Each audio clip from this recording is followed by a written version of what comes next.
Hello everyone, তো কাল তো ছিল মাদার্স ডে আর আমারও পড়ানো ছিল না, তাই সকালবেলা উঠতেই মা পেঁপে কেটে দিল, সেটাই খেয়ে নিলাম। আর মাদার্স ডে উপলক্ষে কিন্তু আমাদের বাড়িতে সেরকম স্পেশাল কিছুই হয় না, কিন্তু মা আজকে তাও ইঁচড় রান্না করেছিল। আর মা কিন্তু জানতো না যে কাল মাদার্স ডে ছিল। তো আমি আর ভাই মিলেই ছোট্ট করে একটু প্ল্যান করলাম যে মাকে একটু সারপ্রাইজ দেবো। আগে তো এগুলো কোনোদিনই বুঝতাম না বা ছোটো থাকতে জানতামও না কবে এমন একটা সুন্দর দিনও আছে মায়েদের জন্য।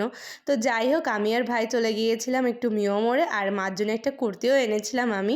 মার পছন্দ হবে কি না জানতাম না, তো যাই হোক নিয়ে এসেছিলাম। আর মাকে বলেছিলাম একটু ছাদে দাঁড়াও আমাদের জন্যে, আর নিচে সব রেডি করে আমরা মাকে এনেছিলাম। আর মায়ের রিয়াকশানটা ছিল দারুণ। মা বলছে এই শয়তানগুলো কী করেছে। মায়ের এটাই, মা কিন্তু কোনোদিনও নিজের জন্য কিছু কেনে না, আমাদের কিন্তু সব দিনই কিনে দেয়। মা বলছিল অনেক দিন থেকেই যে একটা চুড়িদার কিনবে, কিন্তু মা কিনছিল না, তো আজকে আমি কিনে ফেললাম।